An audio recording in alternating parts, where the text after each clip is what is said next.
마스크를 벗겠습니다. 생각보다 젊죠? 네. 보니까 좀 연식이 있으신 강사님들이 계속 오시는 것 같은데 제가 제일 젊은 것 같습니다. 제일 젊죠? 가셨나? 제일 젊죠? 네. 젊었을 때, 지금도 젊지만 한 10년쯤 전에 우리 이주만 목사님 처음 만났었고요. 같이 만나서 이제 옆방에서 지냈었습니다. 저는 결혼한 기혼자였고 자녀들이 둘이 있었고요. 여기는 그때도 싱글, 지금은 결혼했지만 싱글이었습니다. 같이 예배도 드리고 삶도 나누고 이제 그랬던 기억이 새록새록 납니다. 뒷모습을 보기만 해도 좋더라고요. 방금 전에. 네, 아마 월요일부터 지금까지 월화수목 오늘이 4일째일 텐데요. 저는 깜짝 놀랐어요. 저는 이렇게 젊은 분들이 많이 계실 줄을 몰랐는데 깜짝 놀랐습니다. 너무 모든 세대가 함께 예배하는 것이 너무 보기 좋고 너무 도전됩니다. 그리고 평소에 저는 새벽잠이 많아서 저희 아내는 매일 새벽 기도를 다니시는 신실하신 분이신데 저는 일주일에 한두 번 새벽 기도를, 목사인데 선교사인데 일주일에 한 번 이렇게 아이들 데리고 주말에만 가고 이렇게 해서 좀 부끄럽기도 했습니다. 아마 저희 아내도 지금도 새벽 기도 가서 기도하고 있겠네요. 너무 좋고요. 저는 좀 편안하게 어떤 특별한 주제 강의를 막 하고 이러기보다는 조금 편안하게 나누고 싶습니다. 간증도 하면서 그렇게 나누고 싶습니다. 아까 소개해 준 것처럼 저는 인도네시아의 반둥이라고 하는 곳에서 왔고요. 아마 혹시 인도네시아 가보신 분들이, 제가 아시는 우리 열방대학에 계시던 우리 선교사님들도 저기 계시는데 혹시 인도네시아 와보신 분 계세요? 네. 제가 아시는 분들도 오셨고, 네. 너무 좋네요. 또 인도네시아에 와보신 경험이 있으시면 또 인도네시아에 대한 어떤 그런 얘기들을 할 때 더욱더 공감이 가겠네요. 시편 67편을 제가 좀 주제 말씀으로 가지고 왔습니다. 좀 띄워주시겠어요? 네. 이주만 우리 선교사님께서 이런 말씀을 하셨어요. 주제를 살아계신 하나님은 선교하신 하나님이다라는 주제로 좀 이렇게 나누고 간증도 해주면 어떻겠니? 라고 얘기를 해주셨어요. 그래서 제가 이제 주제를, 그래, 살아계신 하나님은 선교하신 하나님이시다. 이게 이제 제가 좋아하는 존 스토트 목사님의 그 아티클, 논문 주제거든요. 그래서 이제 이 말씀을 굉장히 저도 좋아해서, 하나님이 살아계시는데, The living God is missionary God 인데 하나님이 살아계신데 그분이 선교사님이다라고 하는 거죠. 하나님이 선교사님이시죠. 그분이 선교하러 이 땅에 오셨고 이 땅에서 우리를 위해 죽으셨고 그로 말미암아 모든 회복이 이제 일어났죠. 그래서 그 선교의 모델이 되시고, 모델이 되실 뿐만 아니라 지금도 살아계셔서 선교하고 계시는 그 하나님, 너무 좋은 것 같아요. 그래서 그 하나님에 대해서 좀 이제 어떻게 그 하나님과 함께하는 삶이 인도네시아 땅에 있는지 좀 나누고 싶습니다. 시편 67편인데요. 시편 67편은 제가 굉장히 좋아하는 말씀 중에 하나이고요. 또 이 시편 67편은 장막절에, 감사절에 추수감사나 무엇인가 이렇게 헌신하고 감사할 때 사람들이 고백했던, 이스라엘 사람들이 고백했던 바로 찬양의 시입니다. 1절에 보면 이렇게 나와 있죠. 하나님은 우리에게 은혜를 베푸사 복을 주시고 그의 얼굴빛을 우리에게 비추사 라고 나와 있습니다. 하나님이 우리에게 은혜를 베푸사, 옛날 성경에는 하나님은 우리를 긍휼히 여기사 이런 찬양이 있었죠. 우리에게 큰 복을 쏟아주시네 펑펑 막 이렇게 하면서 찬양 불렀던 축복성이 있죠. 옛날 성경에 보면은 개역 한글판에는 하나님은 우리에게 긍휼을 베푸사라고 나와 있어요. 그리고 개역 개정판에 보면은 하나님은 우리에게 은혜를 베푸사라고 나와 있습니다. 동일한데 왜 이게 은혜라고 나와 있고 또 옛날에는 긍휼이라고 했을까? 공부한 지 조금 오래됐지만 이 히브리어 막 사전을 막 찾아보고 막 그랬어요. 이 단어가 은혜라고 번역을 해도 괜찮고요, 긍휼이라고 번역을 해도 괜찮습니다. 그 모든 게 함께 포함되어 있는 거죠. 우리가 은혜라고 얘기하는 것은, 은혜는 우리가 받을 수 없는데 받은 거죠. 쉽게 이제 설명을 하면 은혜는 받을 수 없는데 받은 게 은혜고, 긍휼은 받아야 하는데 받지 않는 것이 긍휼입니다. 뭘 얘기하냐면 은혜는 우리의 공로와 우리의 노력으로 무엇도 할 수 없어서 받을 수 없는데 하나님이 그냥 우리에게 축복해 주시는 거죠. 그게 은혜이고, 긍휼은 우리가 죄로 말미암아, 우리의 잘못으로 말미암아 우리는 반드시 벌을 받아야 하는데 하나님이 그 벌을 예수 그리스도의 그 십자가로 사해 주시고 대신 받아주심으로 말미암아 우리가 받지 않도록 해주신 게 바로 긍휼이다라고 하는 거죠. 그래서 은혜와 긍휼, 이 은혜와 긍휼이 함께 들어가 있는데 하나님 우리에게 은혜를 주시고 하나님 우리에게 긍휼을 베풀어 주시고 우리에게 복을 주셔서 하나님의 얼굴빛을 우리에게 비춰주셨다라고 하는 겁니다. 그렇게 행할 때 어떤 일이 일어나느냐, 모든 민족이 주님을 예배하고 찬양할 수 있게 된다라고 하는 겁니다. 여기 모이신 우리 사랑하는 형제 자매님들은 하나님 은혜를 받은 자이고 하나님의 긍휼을 경험한 자이십니까? 그렇다면은 우리가 이 찬양의 이 시편에 나오는 고백처럼 주의 도를 땅 위에 주의 구원을 모든 나라에 알려주십시오라고 주님께 고백하고 기도해야 하며 하나님 모든 민족들이 주님을 찬송하는 것이 마땅합니다 라고 고백이 나와야 하는 거죠. 그래서 오늘 이 시편 67편 말씀으로 이제 들어왔고요. 반복이 되죠. 하나님이여 민족들이 주를 찬송하게 하시며 모든 민족이 주를 찬송하게 해 주십시오. 성경에 반복이 된다는 것은 굉장히 강조하는 거죠. 하나님 이게 제일 중요한 겁니다. 하나님 그 무엇보다도 중요한 게 있는데 바로 모든 민족들이 하나님을 예배하고 찬양하는 것, 그것이 바로 가장 중요한 것입니다 라고 지금 이 시편의 저자는 얘기하고 있습니다.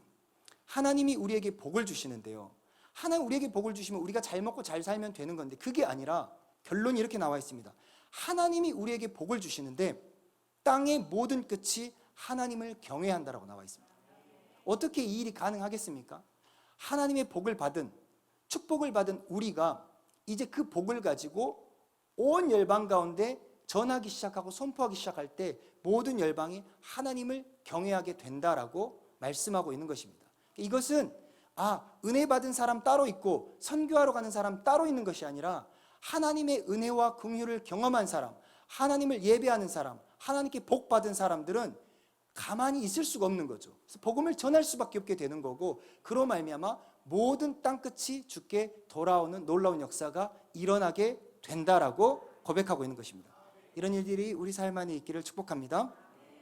짧게 제가 한 10분, 20분 정도 선교에 대한 어떤 이론적인 부분을 짧게 나누고요. 대부분은 이제 저희 간증과 저희 사역에 대한 부분들을 좀 이렇게 재밌게 나눠보도록 하겠습니다.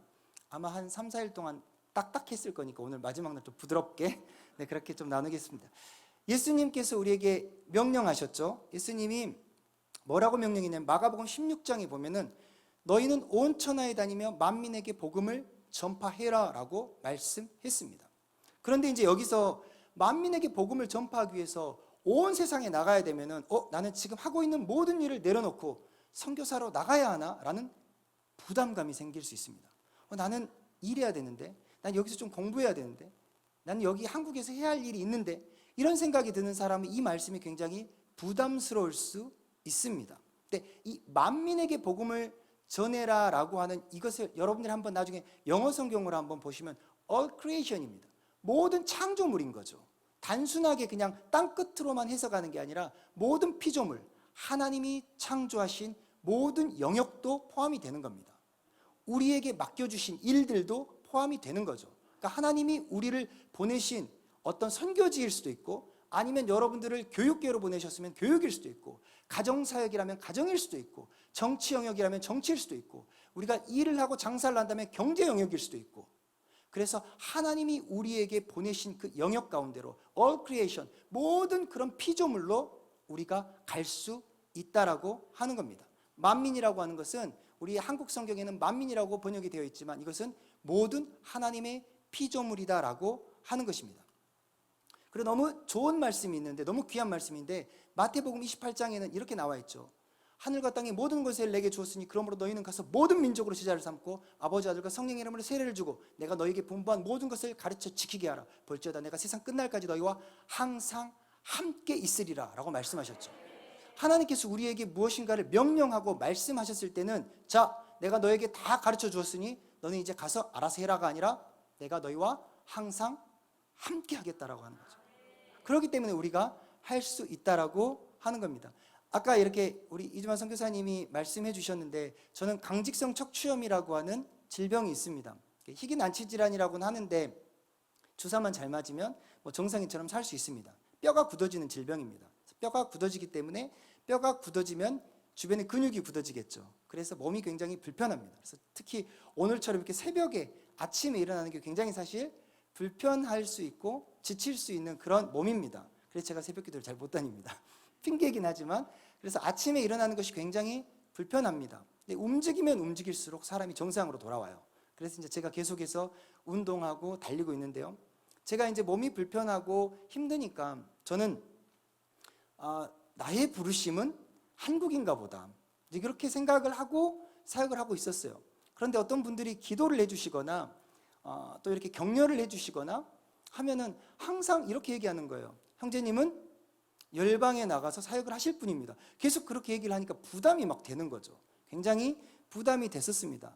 그래서 나는 내 힘으로 할 수 없는데, 나는 나가기가 굉장히 어려운 사람인데 라고 하는 부담감이 제 안에 굉장히 많이 있었습니다. 그런데 이 말씀을 읽으면서 내가 너와 항상 함께 하겠다라고, 예수님이 함께 하는데 육체의 어떤 연약함이 있겠지만 예수님이 함께 하기 때문에 그것을 능히 이길 수 있다라는 그런 마음이 들었습니다. 그래서 나갈 수 있는 그런 힘이 생긴 거죠. 사도행전 1장 8절에는 또 이렇게 말하고 있죠.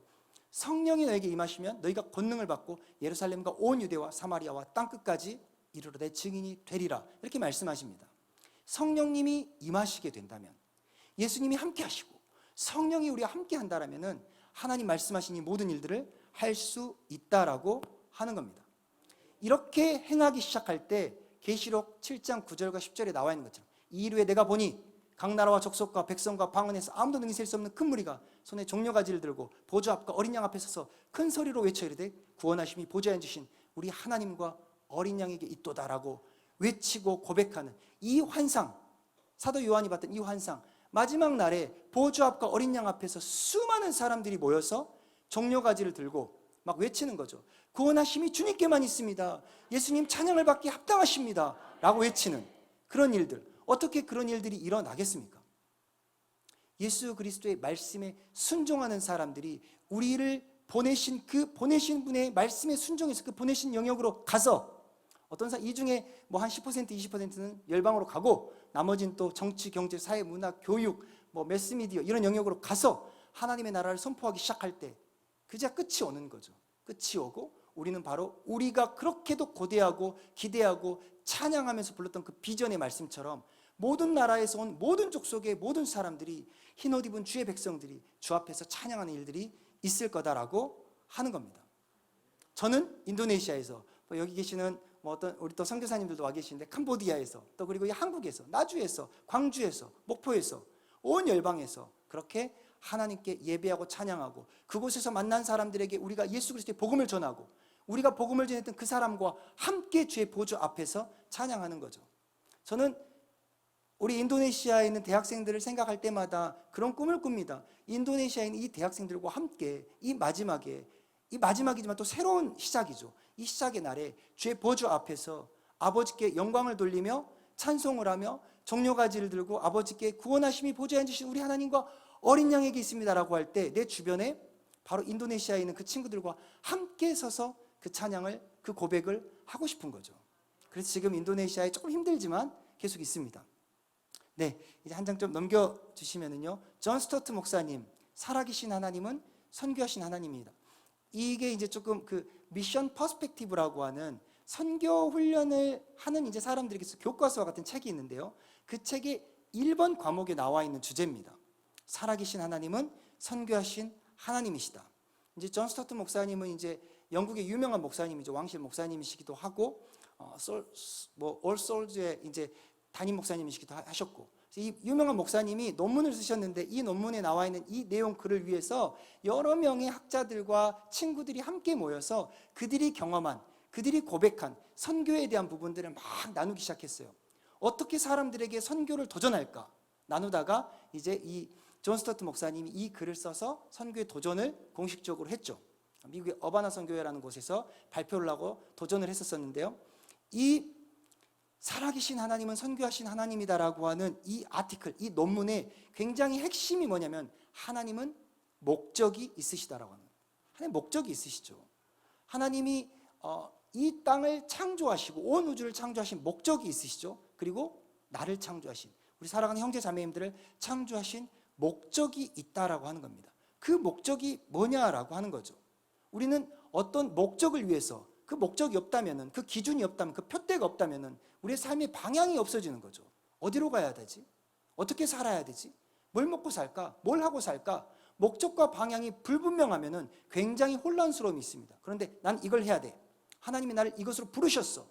하나님이 나를 이 영역으로 부르셨어라는 확실한 그 목적을 알게 된다면은 우리는 그 목적을 향해서 열심히 공부도 할 것이고 열심히 훈련도 할 것이고 열심히 준비를 할 것입니다. 우리 각 사람 한 사람 한 사람을 향한 목적이 있으시다라고 하는 겁니다. 그리고 그 목적이 있으신 하나님께서 바로 열정, 패션이 있으시다라고 하는 겁니다. 하나님의 열정, 하나님이 그 목적을 이루고자 하는 열정이 있으시기 때문에 바로 우리도 목적이 희미해지기 시작하고 표대가 희미해지기 시작할 때마다 하나님 아버지의 열정을 내게 부어주십시오. 하나님이 내게 보여주신 그 목적을 성취할 수 있도록 하나님 아버지의 열정을 우리 가운데 부어주십시오라고 기도해야 한다는 것입니다. 그렇게 기도하고 아버지의 열정이 우리 가운데 임하기 시작할 때 우리는 내 삶과 내 목적이 아니라 하나님 아버지의 목적을 향해 달려갈 수 있다라고 하는 겁니다. 그래서 우리 모두는 목적이 있기 때문에 만약에 나는 왜 살아야 하는지 아직도 잘 모르겠다, 내가 뭘 하고 살아야 할지 아직도 잘 모르겠다, 이런 분들이 계시다라면은 하나님 이 아침에 이 새벽에 하나님 또 이 기간 동안에 특별히 하나님 아버지께서 나를 향한 그 놀라운 계획과 목적을 명확하게 말씀해 주십시오. 제가 순종하고 따르겠습니다 라고 고백하는 놀라운 시간이 되면 좋겠습니다. 자, 하나님의 목적은요, 하나님의 목적은 온 우주를 창조하시고 또 에덴을 창조하시고 우리를 그곳에서 다스리도록 했죠. 하나님은 그겁니다. 생육하고 번성하며 땅에 충만해라 라고 말씀하십니다. 근데 단순하게 그냥 이곳에서 살아라가 아니라 땅에 충만해라, 모든 땅을, 하나님이 창조하신 땅을 다스려라 라고 하는 겁니다. 다스리라고 하는 것은 내 마음대로 내가 왕이 돼서 하겠다가 아니라 다스리라고 하는 것은 바로 청지기가 되어서 관리인이 되어서 하나님이 선하다, 토브라고 얘기했던 하나님이 선하다라고 말씀하셨던 그 선함이 유지될 수 있도록, 그리고 계속해서 그 영역들이 하나님께 계속해서 예배할 수 있도록 도전하고 지키고 관리하는 것, 그것이 바로 다스리는 것이죠. 그렇게 다스리면서 번성해 나가라라고 하는 겁니다. 하나님이 아담에게 말씀하셨는데 사람들의 불순종으로 말미암아 그것이 끊어졌죠. 죄로 말미암아. 하나님께서 다시 노아를 부르셔서 동일하게 말씀하십니다. 생육하고 번성하며 땅에 충만해라라고 새롭게 다시 말씀하시죠. 그렇지만 노아의 자녀들, 이 자손들은 또 죄를 짓기 시작했죠. 하나님이 계속해서 말씀하시는 겁니다. 아브라함에게 너는 복이 되라, 그리고 온 열방으로 내가 보낼 곳으로 가라, 너의 자손들이 바로 그 복을 통해서 온 열방으로 나갈 것이다 라고 말씀하십니다. 그리고 오늘 제가 시작할 때 읽었던 그 마태복음 28장에 예수님을 통해서도 동일하게 말씀하는 겁니다. 예수님도 동일하게 도전하시는 거죠. 너희는 모든 민족에게 가라 라고 하는 겁니다. 하나님 아버지의 계획은, 하나님의 목적은 머물러 있는 것이 아닌 것입니다. 우리가 이곳에서 잠시 머물지만 머무르는 이유가 있다라면은, 모이는 이유가 있다라면은 바로 흩어져서 각 영역으로 하나님이 보내시는 곳으로 가기 위해서 우리가 모인다라고 하는 것입니다. 그래서 교회도 마찬가지죠. 교회도 한 주간 동안 너무 힘들었어요. 그래서 교회 가가지고 좀 충전 좀 받고 오겠어요, 이런 태도가 아니라 하나님께서 이 교회에 모이게 해서 놀라운 은혜를 경험한 다음에 그 경험을 가지고 열방으로 나가고 영역으로 나가서 한 주간 동안 승리했던 경험들을 다시 교회로 돌아와서 선포하고 고백하는 거죠. 제가 전공이 역사입니다. 역사로 이제 학부 때, 대학교 때, 그리고 대학원에서 역사를 전공했는데요. 역사에서 특히 제가 이제 그리스 로마 쪽을 전공을 했는데, 옛날에 이제 로마 시대의 어떤 문서들을 보면은요, 초기 그리스도인들을 위해서 로마의 어떻게 보면 스파이들이 교회에 이제 들어와요. 교회 공동체들을 무너뜨리기 위해서 교회로 들어옵니다. 아직 교회가 공인되기 전에 392년에 테오토시우스라는 황제 때 공식적으로 기독교를 이제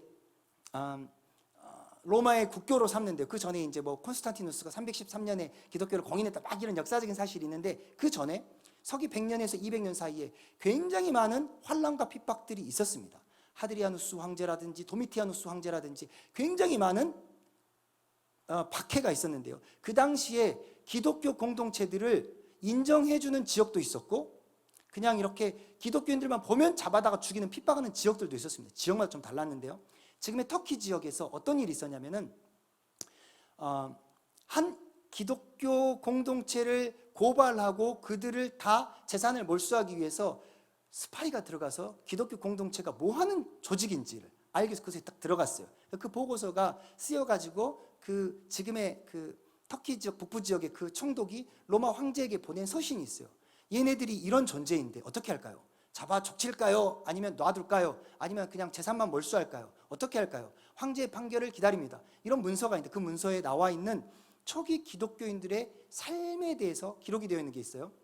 거기에 뭐라 나와 있냐면 기독교인들에 대해서 관찰하는 거죠. 참여 관찰자 시점으로 문화인류학적으로 딱 들어가서 딱 보니까 기독교인들은 모여서 노래를 부릅디다 이거예요. 기독교인들은 딱 모이면 노래를 막 불러요. 그래서 쟤들 뭐하지 했더니 막 노래를 하는 겁니다. 시와 찬미를 하는 거죠. 시편으로 노래를 막 부르고요. 노래가 좀 끝나고 나니까 막 이제 하나님께 기도를 하는 거예요. 하나님께 원하는 거를 막 요청을 하는 거예요. 자기 신에게 원하는 거, 하나님 이렇게 해주십시오, 이런 걸 감사합니다 막 이러면서 막 기도를 하더라는 겁니다. 끝나고 나니까 한 사람이 딱 이렇게 보통 옛날에는 이런 예배가 안 드렸죠. 공동체가 딱 둥그렇게 앉았죠. 이렇게 이제 일방적으로 말하고 일방적으로 듣는 이런 형태는 이제 로마가 국교화를 한 다음부터 이런 형태로 바뀌었습니다. 둥그렇게 앉아가지고 한 명이 일어나서 하나님께서 제 삶 안에 이런 일을 행하셨습니다, 이런 놀라운 일을 행하셨습니다 간증하기 시작하는 겁니다. 간증을 막 하기 시작해요. 자기 이야기를 막 합디다 이거예요. 막 자기 이야기를 하고 나니까 사람들이 아멘 아멘 하고 그 사람이 앉으니까 다른 사람이 또 일어나서 저는요 한 주간 동안 이런 놀라운 일이 있었어요. 비록 제가 어렵고 힘들지만 그럼에도 불구하고 하나님이 저를 이렇게 인도해 주셨습니다. 또 고백을 하니까 또 다른 사람이 일어나서 고백을 하더라는 겁니다. 그걸 듣고 있자니까 여러 사람이 일어나가지고 우리로 말하면 간증이죠. 간증을 막 하더라는 겁니다. 그게 끝나고 나니까 사람들이 그렇게 일해 주시고 그렇게 인도해 주신 하나님께 다시 한번 감사의 노래를 부르고 둘러앉아가지고 먹었어요. 밥을 먹은 거죠. 먹더라 이거예요. 성찬 애찬을 하는 거죠. 그렇게 먹고 난 다음에 남은 음식들과 챙겨놓은 음식들을 가난한 이웃에게 이렇게 주러 다니는 겁니다. 그렇게 해서 예배를 드리는 거예요. 그런 모습을 적은 겁니다. 이거 살펴보니까 그 기독교인들은 막 피를 마시고 인육을 먹고 이상한 그런 우리의 성찬을 그렇게 해석을 했거든요. 이런 일들은 일어나지 않읍디다. 그리고 로마 황제에 대해서 뭐 저주를 한다거나 막 이런 일도 없읍디다. 어떻게 할까요? 이렇게 하는 거죠. 그런 보고서들이 나와 있습니다. 그러니까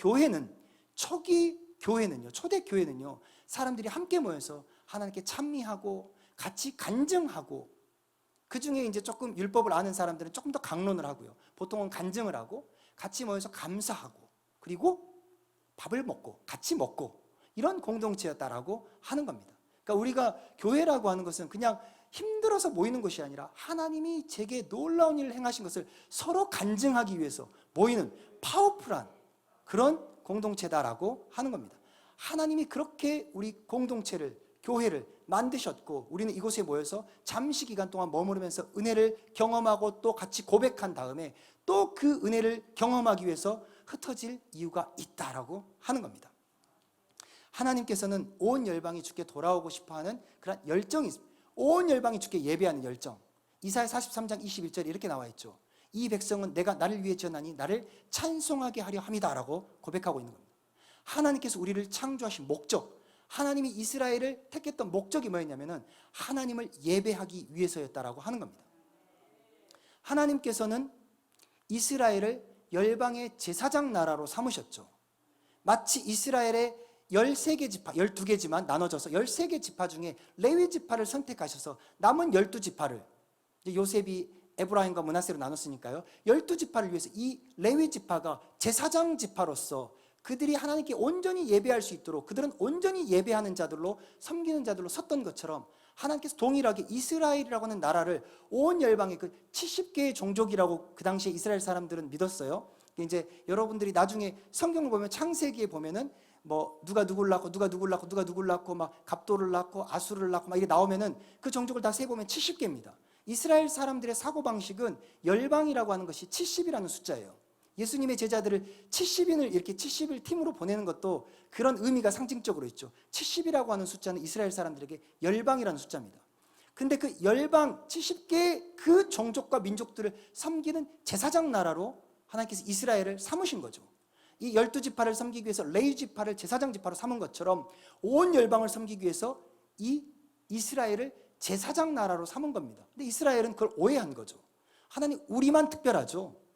하나님 우리만 아브라함의 자손으로서 우리만 스페셜, 특별하죠. 우리를 주님이 더 많이 축복해 주셨죠? 이런 잘못된 생각을 가지고 있더라라고 하는 겁니다.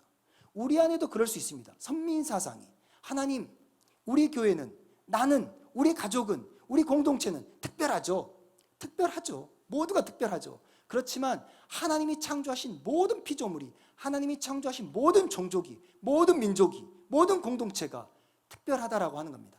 아직 예수님을 알지 못하는 그들, 정말 특별한 존재죠. 그들은 우리의 원수마귀가 아니라 그들은 우리가 하나님께 돌아오게 해야 할 우리의 VIP다라고 하는 겁니다. 그래서 하나님의 목적은 모든 민족이 주께 돌아오는 것이고, 그러한, 저는 지금 이 시대의 대한민국이 그러한 제사장 나라가 됐으면 좋겠어요. 그래서 우리가 열방을 섬기는 나라, 열방이 주께 돌아오게 하는 나라, 그런 나라로 사용되었으면 좋겠습니다. 자, 이제 제 간증을 조금씩 이제 하고 싶은데요. 하나님께서 역사를 통해 알 수 있다. 선교가 어떻게 확장이 되고 있는가, 이제 이런 걸 볼 때 네 가지로 얘기를 합니다. 사실은 네 가지로 얘기를 하는데, 내가 자발적으로 가는 것, 가기 싫은데 어쩔 수 없이 가는 것, 그들이 우리에게 오는 것, 그들이 오고 싶지 않았는데 어쩔 수 없이 오게 되는 것, 이 네 가지입니다. 쉽게 얘기하면 가거나 오거나, 우리가 나가든지 우리가 나가지 않으면 그들이 우리에게 복음을 듣기 위해 오든지. 제가 어제 목포대학교라고 하는 대학교에 갔는데요, 그 뒤에 가니까 외국인 선교회가 있었어요. 그 외국인 선교회에서 사역하시는 전도사님을 만나서 목포대학교에 외국인이 몇 명이나 있습니까? 그랬더니 500명 정도가 있다 그러더라고요. 중국에서 한 300명이 왔고, 네팔에서도 오고, 인도네시아에서도 오고, 필리핀에서도 오고, 막 얘기를 하더라고요. 굉장히 친밀한 국가들이네요. 동남아시아 국가들에서 많은 학생들이 공부하러 오더라라고 하는 겁니다. 그 온 학생들을 위해서 그들은 사역하고 있는 거죠. 그러니까 두 가지인 겁니다. 우리 주변에도 조금만 살펴보면은 이렇게 이주 여성으로 오신 분도 있고, 노동자로 오신 분들도 계시죠. 그래서 우리에게 복음을 듣기 위해 온 사람도 있고, 우리가 나간 사람도 있는 거죠. 여기 보면 우리 선교사님들이 몇 분이 계시죠. 막 터키에, 그리고 막 캄보디아 이런 곳에서 오신 분들이 계시는데, 우리가 나가거나 아니면 그들이 오거나, 이겁니다. 그럼 하나님, 저는 그들에게 가야 할 사람입니까? 아니면 이미 와 있는 사람들에게 복음을 전해야 할 사람입니까? 라고 하나님께 우리가 물어볼 수 있겠죠. 이러한 시간들을 통해서 수많은 선교사님들도요, 제가 나가는 선교사입니까? 라고 했을 때, 그래, 내가 너를 열방으로 불렀다라고 했을 때 그 말씀에 순종해서 나갔던 수많은 선교사님들이 계십니다. 그리고 그 선교가 계속해서 확장되어졌죠. 처음에는 바닷가 지역으로 갔죠. 그 다음에는 육지 내륙까지 들어갔죠. 그 다음 미전도 정족으로 들어갔죠. 그리고 지금은 선교의 4세대라고 얘기를 합니다. 처음에 해안선 선교, 윌리엄 캐리라고 하는 사람, 그 사람을 중심으로 해서 해안선 선교, 그 다음에 두 번째는 허드슨 테일러라고 하는 사람을 중심으로 해서 내지 선교회 안으로 들어갔습니다. 세 번째는 미전도 종족, 카메론 타운센트 이런 사람들을 통해서 미전도 종족이라는 개념이 있는데, 그들을 위해서 14십창에 집중을 해야 되고 막 이런 얘기들이 나왔습니다. 그 다음에 지금은 영역 선교를 많이 얘기합니다. 하나님이 우리를 모든 영역으로 부르셨다. 여러분들이 나는 선교사로 못 나가서 조금 정죄감이 있다, 이럴 필요가 전혀 없다는 겁니다. 하나님이 부르신 곳에서 순종하면서 그곳에서 하나님께서 맡기신 일을 하면 된다라고 하는 거죠. 자, 열방으로, 저는요 대학생 시절에 대학교 1학년 때 처음으로 선교단체라고 하는 걸 알았어요. 그 전에는 말씀 중심 정통 보수 이런 교단에서 자랐기 때문에 교회 중심으로만 있었고, 이제 어렸을 때는 저도 이렇게 막 교회 분들과 함께, 또 권사님들 장로님들과 함께 기도원에도 가고 막 이렇게 했는데, 정말 오랜만에 기도원에 왔는데요, 정말 교회 중심인 그런 교단에서 자라났습니다. 굉장히 보수적이었죠. 그래서 선교단체는 좀 잘못됐고 교회 중심으로 가야 된다, 이렇게 했던 저에게 한 친구가 끊임없이 한 번만 가보자라고 하면서 저를 예수전도단이라고 하는 굉장히 이름도 이단스러운 그런 단체로 저를 인도를 했죠. 그래서 뒤에 단자 들어간 건 다 이상해 라고 하면서 저는 안 가려고 했어요. 예수전도단, 순회선교단, 뒤에 단자가 들어가면 조금 약간 과격해 보이잖아요. 안 가려고 했는데 계속 콜링을 하는 겁니다. 그래서 그래, 한 번만 가보자라고 갔어요. 갔더니 찬양을 1시간 동안 하는 거예요. 예배를 드리는데 1시간 동안 찬양을 하는데, 정말 놀라운 거는 1시간 동안 한 곡도 제가 모르는 찬양이었습니다. 다 모르는 찬양만 하는 거예요. 저는 교회에서 1000미 1500을 돌파하고 있었는데, 완전히 다 알고 있었는데 하나도 모르는 외국 곡들만 계속 하는 겁니다. 그래서 이상하다 이거. 그래서 가방을 계속 잡으면서 나는 언젠가 도망가리 이러면서 화장실 가는 척하면서 도망갈란다라고 하면서 있었는데, 그렇게 하다 잡혔죠. 그래가지고 선교단체에서 훈련을 받았고요. 대학교 1학년 때 처음으로 해외에 나가게 됐습니다. 그때 이제 IMF였는데요. IMF 때 전도여행을 간다고 하니까 다들 말렸죠. 이건 바보 같은 짓이다. 지금 돈이 어디 있냐. 이런 일을 어떻게 지금 할 수 있냐. 막 사람들이 말렸습니다. 그때 가겠습니다. 인도로 갔습니다. 정말 이 전도여행을 가기 위해서 제가 이제 목포에 있는 동부시장이라고 하는 시장 근처에 있는 교회를 다녔었는데요. 시장에서 우리 집사님들, 권사님들이 팔고 있는 막 두부도 팔고 양발도 팔고 티셔츠 동대문에서 띄워온 거 막 팔고 이러면서 알바도 하고 노가대도 뛰러 가고 이렇게 하면서 재정을 얻고 헌금도 해주시고 그러셔서 정말 갈 수 있었습니다. 대학교 1학년 때 처음으로 전도여행이라고 하는 것을 갔다 왔고요. 그러면서 이 선교단체 안에서 또 교회에서 배우지 못했던 부분들을 배울 수가 있었어요. 그러면서 소달리티, 모달리티, 이 지역교회와 선교단체가 함께 연합해서 가는 것이 또한 은혜가 있구나라는 것을 많이 배우게 되었습니다. 그리고 대학생 때 훈련을 받았고요. 그 훈련을 받은 이후에 제가 이제 자연스럽게 선교단체에서 사역을 하게 되었습니다. 졸업과 동시에 선교단체에서 간사로 사역을 했습니다. 원래 제 목표는 저희 어머님의 꿈은 아들이 목회를 하는 거였어요. 그래서 빨리 신학대학원에 가서 빨리 이렇게 목사 안수를 받고 목회를 하는 것이 저희 어머니의 꿈이었는데 저는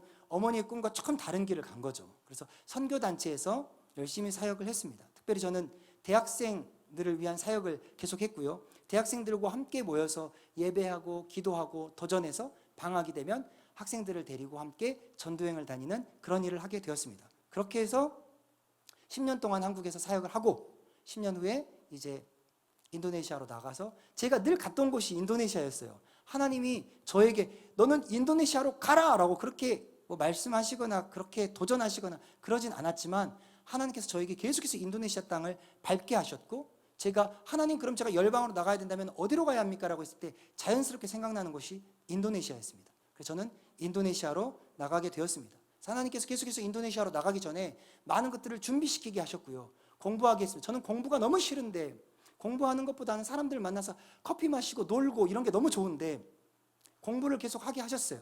그래서 계속 공부를 할 수밖에 없었고 지난 20년 동안 계속해서 뭐 사이버로도 공부를 하고 또 계속 공부를 하면서 뭐 역사도 공부하게 하셨고 문화인류학도 공부하게 하셨고 NGO도 공부하게 하셨고 그리고 신학도 하게 하셨고 한국어도 교육하게 하셨고 그리고 교육학도 하게 하셨고 계속해서 이제 공부 그만하고 싶다 막 아내에게 그랬는데 전공이 6개다 막 이러면서 계속 공부를 했는데 그게 나중에 조금씩 사용이 되더라고요. 그러니까 지금은 내가 왜 이 공부를 해야 되지? 내가 왜 지금 이런 걸 준비해야 되지? 이해가 안 될 때도 있지만 나중에 보니까 그것이 또 선교를 위해서 사용이 되더라라고 하는 것입니다. 그 열방으로 나갔습니다. 열방으로 나갈 때 하나님이 저에게 또 저희 아내에게 동일하게 주셨던 약속의 말씀인데요. 그 약속의 말씀은 바로 이사야 43장 21절 말씀과 시편 2편 8절 말씀이었습니다. 특별히 시편 2편 8절 말씀이 제게 도전이 되었는데요. 그게 뭐였냐면은 하루는 제가 열방대학이라고 하는 곳에서 제주 열방대학에서 안식년을 하고 있었습니다. 저희 아내는 그곳에서 훈련을 받고 있었고요. 저는 첫째와 이제 막 돌이 지난 둘째 아이를 데리고 안식년을 하고 있었습니다. 그 당시에 저는 어떻게 먹고 살았냐면은 제가 선교단체 간사니까 돈이 별로 없잖아요. 거기다 안식년까지 했는데 누가 돈을 주겠습니까? 먹고 살 일이 막막했습니다.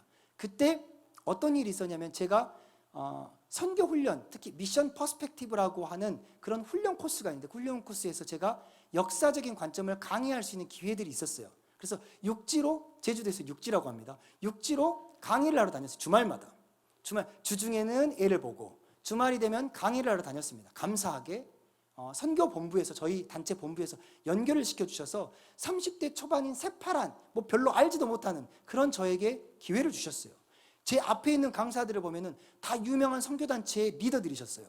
대부분이 유명한 분들이셨는데 그 가운데 저만 이상한 그냥 사람이 끼어 있는 거죠. 별로 유명하지도 않고 이런 사람이 끼어 있는 거죠. 그런데 많은 곳을 다니게 했습니다. 그래서 저기 명동에 있는 그 유명한 교회들이라든지 뭐 주원장로교회 인천에 있는 막 여기저기를 막 교회들을 다니면서 선교 캠프라든지 선교 훈련 학교에 다니게 됐고 그곳에서 강의를 했습니다. 강의할 때마다 한 번 강의하면 보통 30만 원씩 주셨어요. 그럼 30만 원을 받아와요. 비행기값 왕복 10만 원을 떼도 20만 원이 남는 겁니다. 그걸로 먹고 사는 겁니다. 계속 스케줄을 짜는 겁니다. 강의 스케줄을 짜는 거예요. 어떻게 먹고 살지. 하나님이 부르신 부르심대로 사는 게 아니라 이제는 강의가 언제 잡힌지 그것만 짜고 있는 겁니다.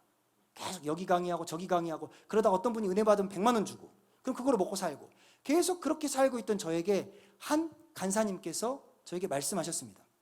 그날 제가 대구에서 큰 교회가 수련회를 와서 제주도에 수련회를 하고 있었는데요. 그곳에서 말씀을 나눠주라고 그래서 2박 3일 동안 제가 그곳에 설교를 하러 강의를 하러 가려고 주차장에서 차를 열고 있는데 저쪽에서 한 간사님이 불렀습니다. 야 이현석 너 이리 와봐 하는 거죠. 제가 좋아하는 한 누님이셨습니다. 그 누님이 저에게 이런 얘기를 했습니다.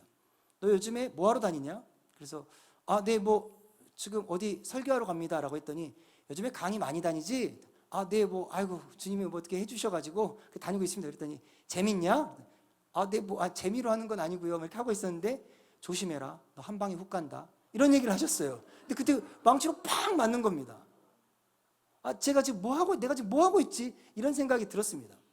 주말마다 육지에 나가서 강의하고 돈 받아서 이렇게 인마이 포켓 해가지고 그걸 먹고 살고 저는 하나님이 그게 공급해 주신 거라고 믿고 있었는데 그 누님께서 저에게 그렇게 너 조심해라 지금 그렇게 강의하러 다닐 때가 아니다 하나님 너를 향한 부르심 뭔지 네가 생각해봐라 기도해봐라 이런 겁니다. 그날 밤에 제가 그날 뭘 설교하고 왔는지 모르겠고요. 그날 밤에 저희 아내와 함께 울면서 기도를 했어요. 하나님 안식 후에 저희가 열방으로 나가는 것이 저희의 비전이고 저희의 꿈이었는데 하나님 이렇게 먹고 사는 것이 저의 삶이 되어버렸습니다. 어떻게 해야 됩니까? 아내랑 둘이 막 울면서 기도를 했어요. 그러면서 기도를 막 하다가 저희가 하나님이 혹시 우리 안에 주시는 마음이 있다면 그 마음을 좀 나누자라고 기도를 한 후에 나눴어요. 근데 제가 아내가 동시에 시편 2편 8편 둘이 동시에 얘기를 한 겁니다.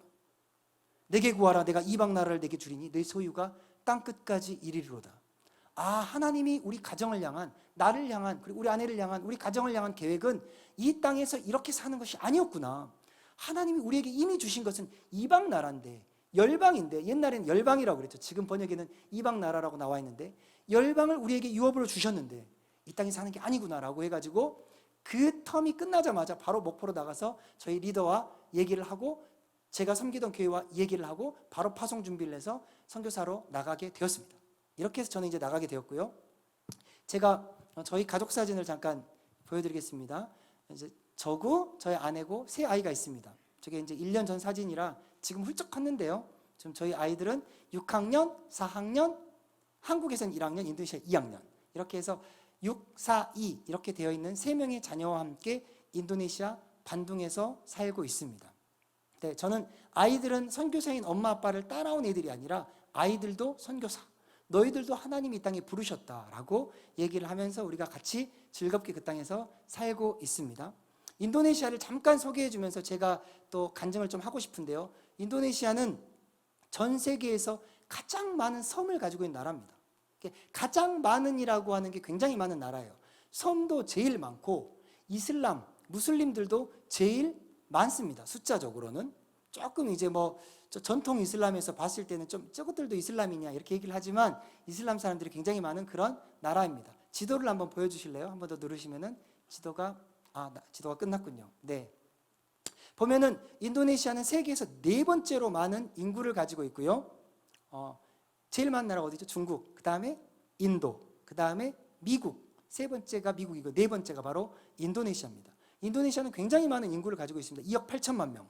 비공식적으로는 거의 한 3억을 얘기하고 있는데요. 굉장히 많은 인구를 가지고 있고 그 중에 2억 2천만 명 이상이 무슬림입니다. 이런 나라이고요. 종족도 굉장히 많습니다. 그러니까 다른 지역은 육지로만 구성되어 있는 나라들은 오고 가면서 많이 섞였죠. 그런데 인도네시아는 섬이에요, 섬. 그러다 보니까 종족이 잘 안 섞입니다.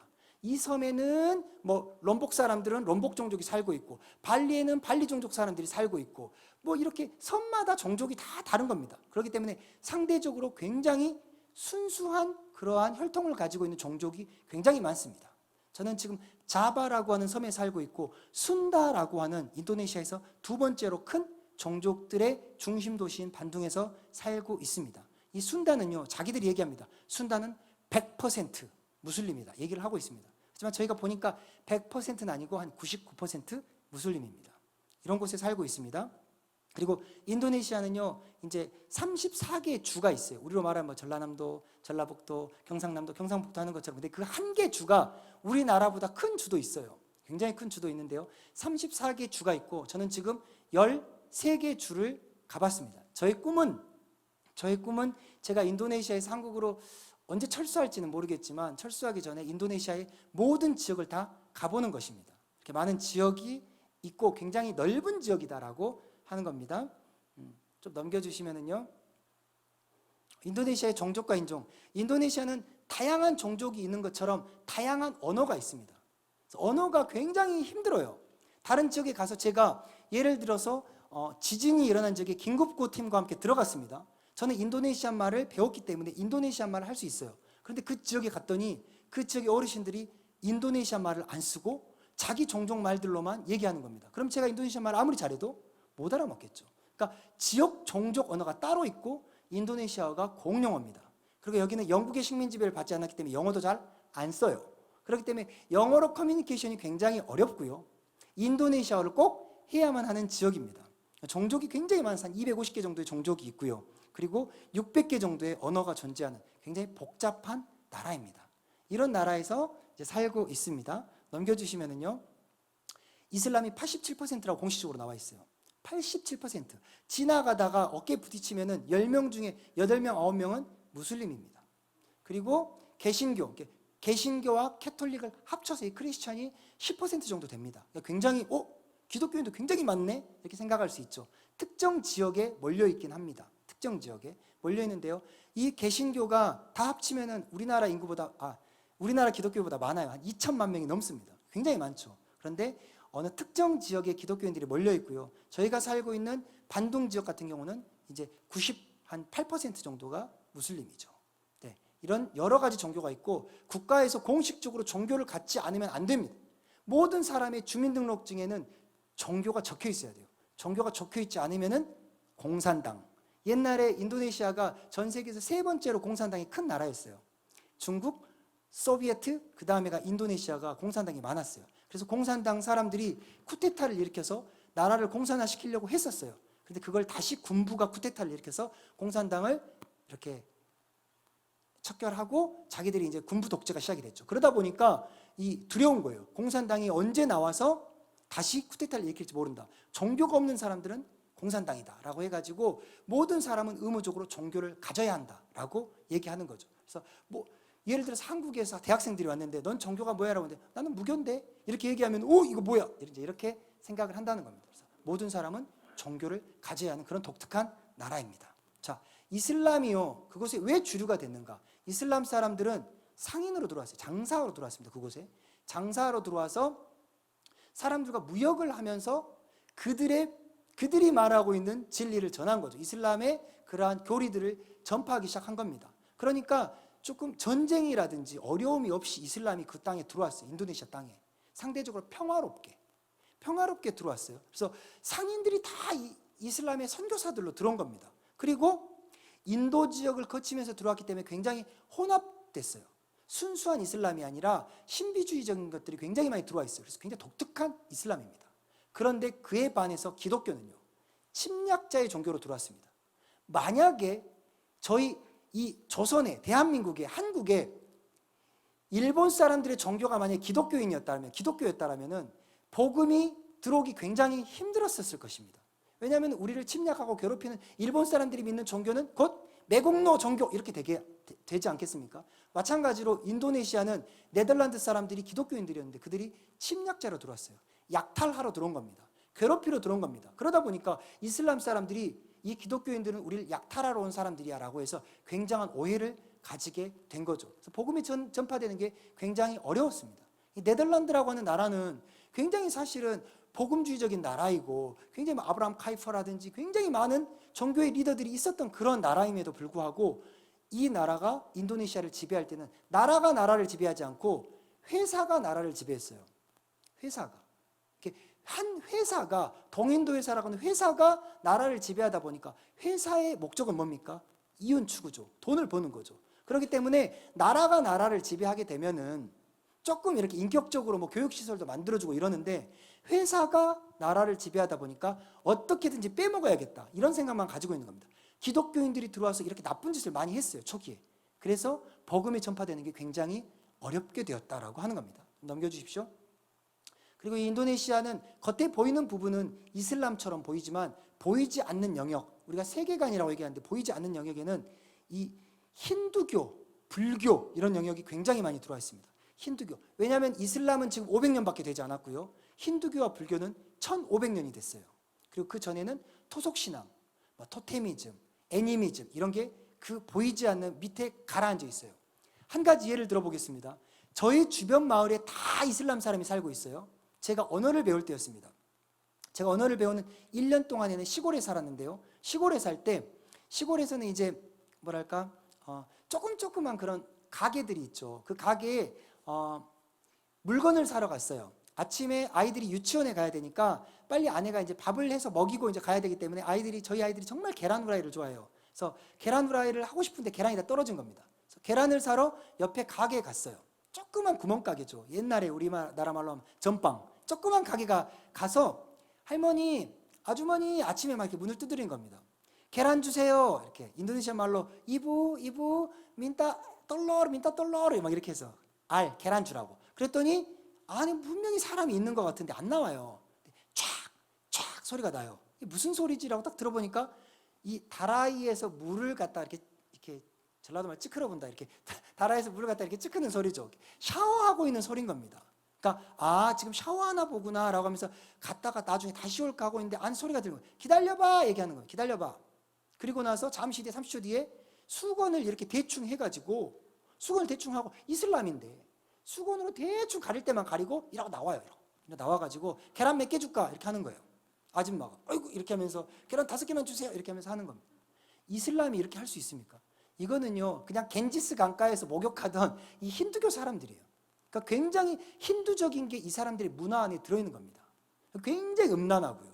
굉장히 이게 문란해요. 굉장히 문란하고 이게 힌두적인 게 굉장히 많이 들어있는 그런 이슬람입니다. 그런 이슬람 사람들이기 때문에 오히려 신실한 무슬림이면 그냥 하나님을 경외하면서 신실하게 섬기는 그런 사람이라면 거기다가 예수 그리스도가 누군지만 얘기하면 되는데 이게 굉장히 복잡한 사람들이다 보니까 오히려 복음 전하는 게 더 힘듭니다. 그런 인도네시아 사람들이고요. 저는 이제 빠라양안이라고 얘기하는 그 지역에 살고 있는데 빠라양안이 무슨 뜻이냐면은 좋게 말하면 신들의 땅, 나쁘게 말하면 귀신의 땅, 이제 이렇게 되어 있는 거예요. 귀신의 땅이라고 얘기하는 빠라양안이라고 하는 곳에서 살고 있는데 그 중심 도시가 반둥입니다. 이 사람들은요 흙, 물 이걸 굉장히 신으로 섬겨요. 물이 신이에요. 물이 신. 인도네시아 순단 말로 물이라고 하는 게 찌거든요. 찌. 모든 지명이 다 찌예요. 찌. 저희 동네는 찌암플라스, 찌빠꾸, 찌온볼루이 다 앞에 찌가 들어가요. 물이 이 사람들에게 있어서 숭배하는 신인 거죠. 그래서 이런 땅에서 살고 있는데요. 이 사람들은요 고향 떠나서 어디 가는 걸 굉장히 무서워해요. 두려워해요.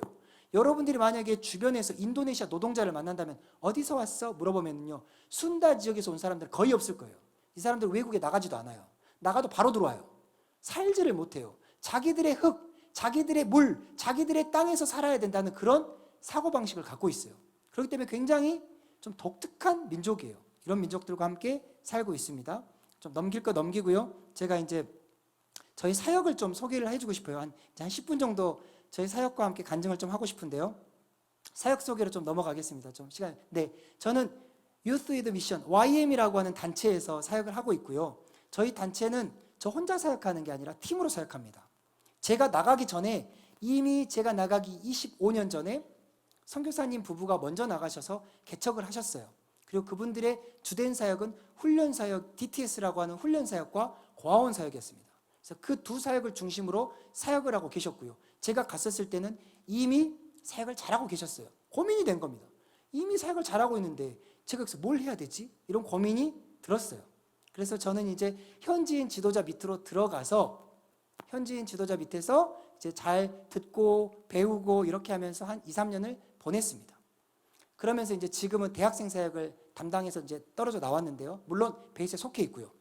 저희 사역에는 훈련, 구제, 선교라고 하는 것을 이루기 위해서 파트를 잘 나누어서 사역을 하고 있습니다. 저기 보면은 굉장히 시설이 좋은데요. 저희 고아원입니다. 저희 고아원은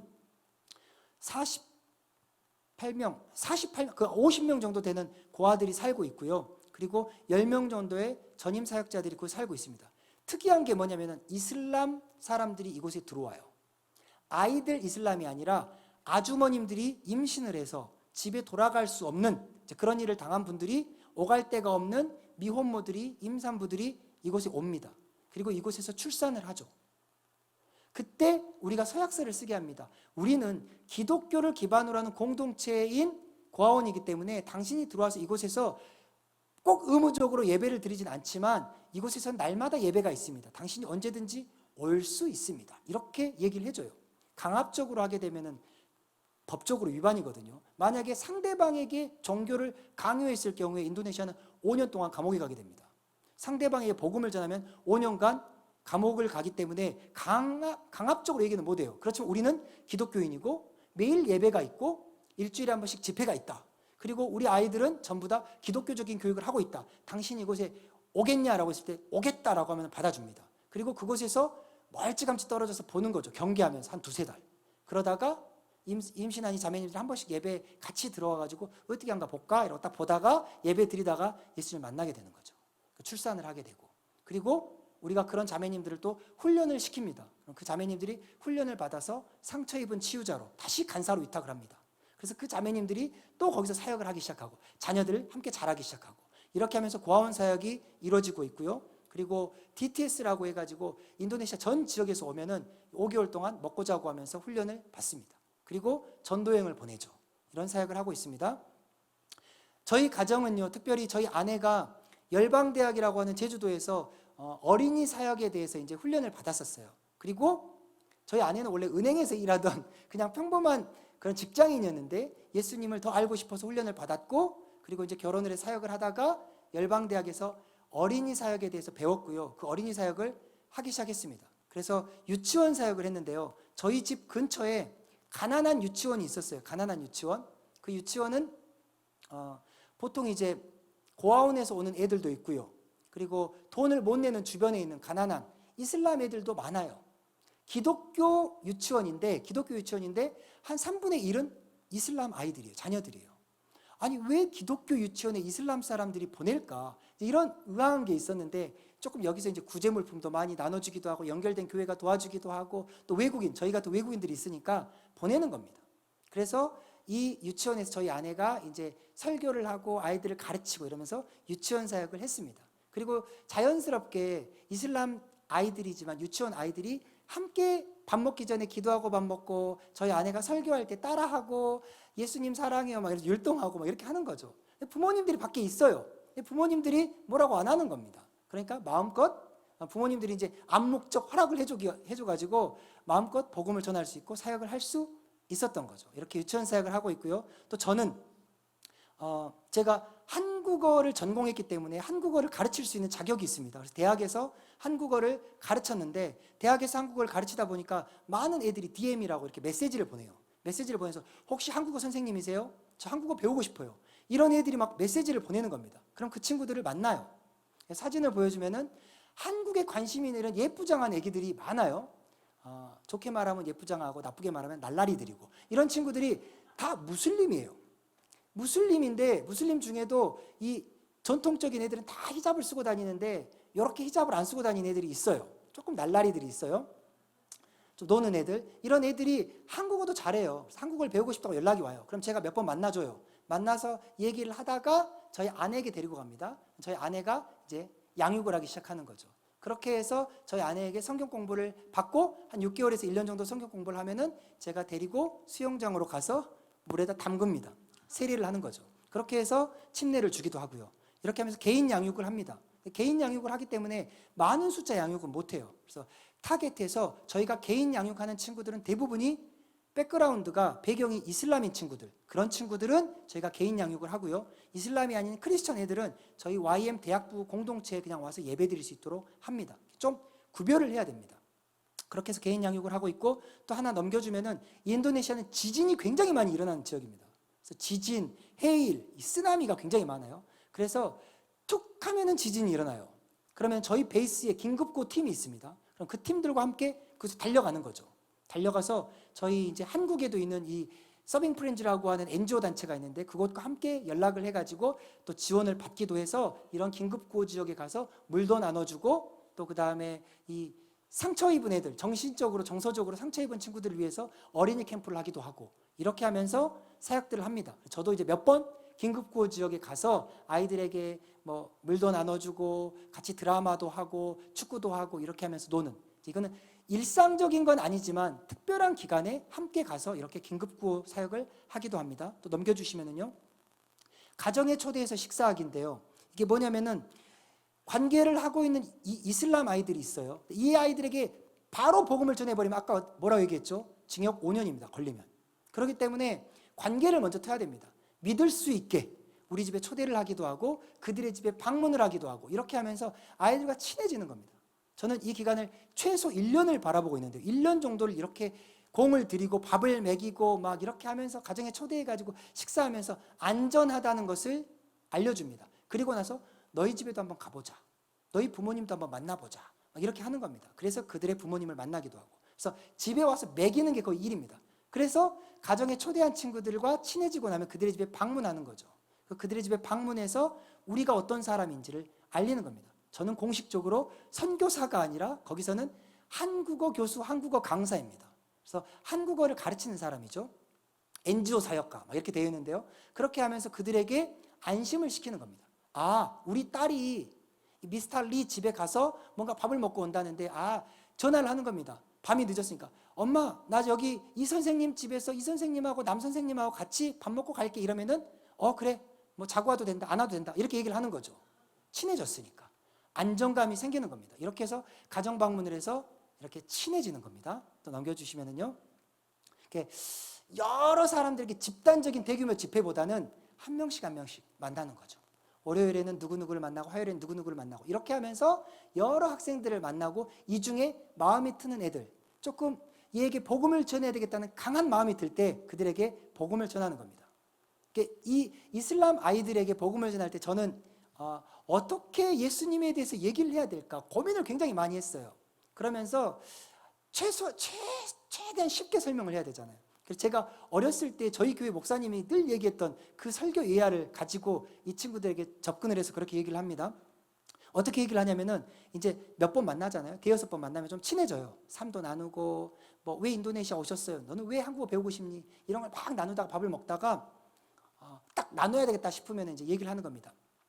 예를 들어서 제가 저기 맨 위에 있는 이제 예쁘장하게 생긴 애 가엘이라는 애가 있는데 한국을 잘하는데, 가엘아, 너는 이슬람인데 그러면은 이슬람 사람들도 거기서는 알라라고 얘기를 하고 인도네시아 교회에서도 하나님을 알라라고 하는 동일한 단어를 써요.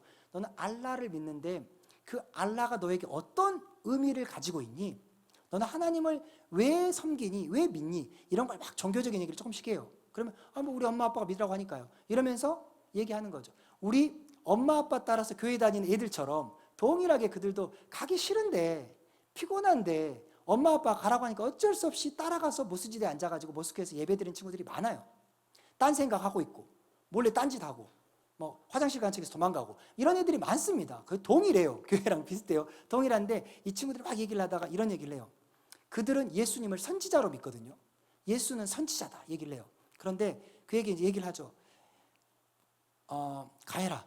내가 보니까 나는 사람이잖아. 근데 내가 보니까 개미들이 여기서 막 이렇게 일을 하고 있는데 저쪽에서 시냇물이 넘쳐가지고 이 개미들이 다 죽게 생겼어. 그래서 개미들한테 얘기를 해줘야 되는데 내가 개미들한테 얘기를 해도 개미들이 내 말을 못 알아먹어. 그럼 어떻게 해야 될까? 어떻게 해야 될까요? 개미가 돼야겠지. 그래서 개미가 돼야 되는데 내가 바로 개미가 되지 않고 내가 먼저 친한 개미들이 있었는데 그 개미는 정말 똑똑한 개미여가지고 나하고 커뮤니케이션을 할 수 있어. 내가 하는 말을 할 줄 알아. 그래서 내가 그 친구를 불러가지고 얘들아 저기 지금 시냇물이 지금 넘쳐가지고 뚝이 넘쳐가지고 너희들 다 죽게 생겼으니까 빨리 다른 데로 도망가라고 뭔가 방법을 얘기해줘 라고 제가 그 개미를 보냈어요. 그 개미를 보냈는데 다른 개미들이 웃기지 말아라 하면서 그 개미를 때려 두둑이 팬 거예요. 그리고 내가 다른 개미를 보냈는데 그 개미를 막 죽여버리고 이러는 겁니다. 그래서 이 개미가 누군지 알아? 이 개미가 바로 나비, 선지자들이야. 하나님께서 우리를 구원하기 위해서 계속해서 선지자들을 보냈는데 안 듣는 거야. 근데 하나님 보시기에는 얘네들 다 죽게 생겼거든. 그래서 구원의 길을 알려주기 위해서 계속해서 말씀하시는데 이 개미들이 안 듣네. 어떻게 해야 될까? 나는 뭐든지 할 수 있는 하나님이야. 그럼 내가 어떻게 할까? 내가 개미가 되겠지. 그렇게 해서 와서 너에게 얘기를 하는 거야, 개미들에게. 그게 바로 누군지 알아? 예수님이셔.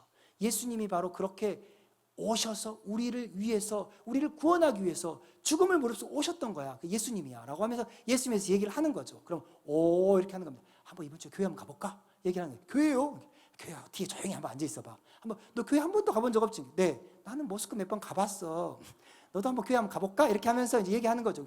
그러다가 한번 가볼게요. 이렇게 하면서 교회를 와서 뒷자리에 앉아 있는 거죠. 야, 교회 올 때는 이런 거 쓰면 안 된다. 쓰면 좀 이상하잖아. 그러니까 벗고 와, 화장실에서. 그래가지고 교회 올 때는 딱 오는 거죠. 그래서 교회 왔는데 교회에서 예배 드리고, 예배 드릴 때 기도하는 겁니다. 하나님, 성령께서 오늘 이가 여기까지 왔는데 하나님께서 일하셔야지. 나는 이제 할 만큼 했어요. 이렇게 하면서 나는 할 만큼 했으니까 이제부터는 하나님 하셔야 됩니다. 예배 때 아니면 찬양 때 하나님 일하셔야 됩니다. 목사님 설교가 오늘 정말 이 아이에게 맞는 말씀이시면 좋겠어요. 이렇게 기도하고 찬양의 가사에 얘가 은혜를 받아버리는 겁니다. 막 찬양을 처음에는 멀뚱멀뚱 이렇게 보고 있다가 나중에 흥얼흥얼하면서 따라하다가 나중에 찬양을 부르기 시작하는 거예요. 이렇게 하면서 아이들이 교회 와서 예배를 드리기 시작하고, 예배가 끝난 다음에 저희 아내가 제가 따로 이제 커피숍에서 불러가지고 오늘 예배 드렸는데 어땠어? 아, 좋았어요. 뭐가 좋았어? 뭔가 가슴이 막 뜨겁고, 그래, 그거 바로 하나님께서 너에게 일하시는 거야. 하나님 널 정말 사랑하신단다 하면서 따라해. 영적 기도 시키는 거죠. 그렇게 해가지고 기도를 하고, 그리고 나서 너는 이제 교회도 왔고 기도도 했기 때문에 너는 이제 하나님이 너를 완전히 이제 너를 이제 이렇게 취했어. 너는 이제 돌아갈 수가 없어. 너는 이제 강을 건넌 거야. 이렇게 하면서 같이 이제 우리 성경 공부하자라고 해가지고 성경 공부를 하기 시작합니다. 그렇게 하면서 이렇게 관계 전도를 하면서 꾸준히 사람들을 만나기 시작하고요. 이제 복음을 전하는 겁니다. 그렇게 해서 저는 지금까지 이제 많지는 않죠. 막 어떤 사람들이 막 간증을 하면은 저는 막 선교지 교회를 100개를 세웠어요. 저는 한 개도 못 세웠습니다만 100개를 세웠어요. 막 이런 분들이 계시는데 꼭 그렇게 하지 않아도 괜찮은 것 같아요. 저도 교회 개척 사역을 잠깐 했었거든요. 애들이, 제가 아는 애들이 교회를 안 가는 거예요. 타지에서 공부하는 애들이. 그래서 어쩔 수 없이 교회 개척 사역을 해서 저희 집 앞집에다가 건물에다가 이제 교회 주일날 했는데 너무 힘들더라고요. 저랑은 안 맞더라고요.